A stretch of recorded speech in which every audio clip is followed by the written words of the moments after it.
Welcome to Varahi Kalyani blogs కు స్వాగతం। ఈ రోజు రాయలసీమ స్పెషల్ శనక్కాయల పచ్చడి అండి। దానికి కావాల్సిన పదార్థాలు తయారీ విధానం చూసేద్దాం। ముందుగా శనక్కాయ పప్పులు,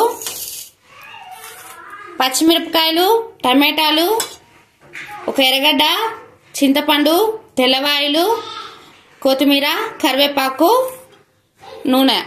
తయారీ విధానం చూసేద్దాం। వెలిగించి పాన్ పెట్టుకొని పల్లీలను దూరగా ఎంచుకోవాలండి। పల్లీలు మాడిపోవద్దు, పల్లీలు బాగా దూరగా వేగాలండి। పల్లీలు బాగా వేగితేనే చట్నీ కమ్మగా ఉంటది ఏ పచ్చడైనా। పాన్ లో పచ్చిమిరపకాయలు వేసుకోవాలండి। పచ్చిమిరపకాయలను కొంచెం నూనె వేసుకొని మగ్గనిచ్చుకోవాలండి। పచ్చిమిరపకాయలు ఎగురుతాయి, మూత పెట్టుకోండి।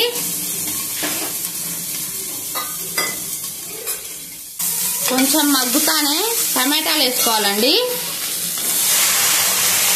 టమాటాలు వేసుకుంటానే ఎర్రగడ్డలు, చింతపండు, తెల్లవాయలు, ఒక చిటికెడు పసుపు, కరివేపాకు, కొత్తిమీర, రుచికి తగ్గంత ఉప్పు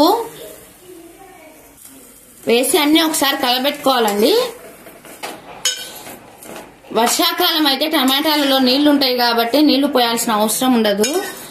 ఇప్పుడు కొన్ని నీళ్లు పోసుకోవాలండి, కొన్ని వాటర్ మూత పెట్టుకొని మగ్గించుకోవాలండి।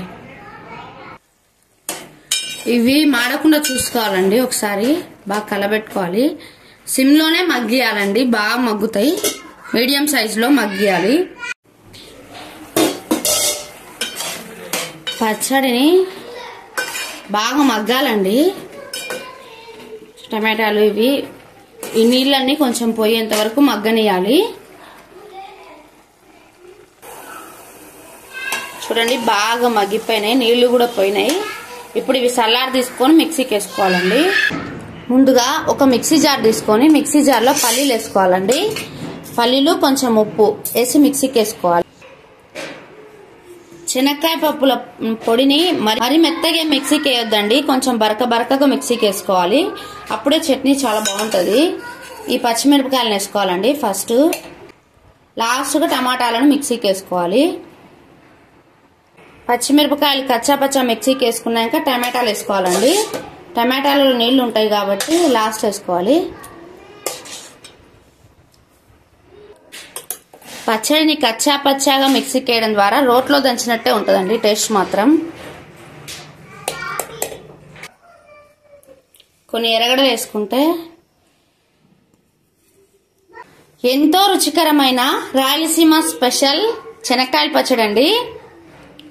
అన్నంలోకి, సంగట్లోకి, చపాతీలోకి, దోశలోకి చాలా బాగుంటుంది।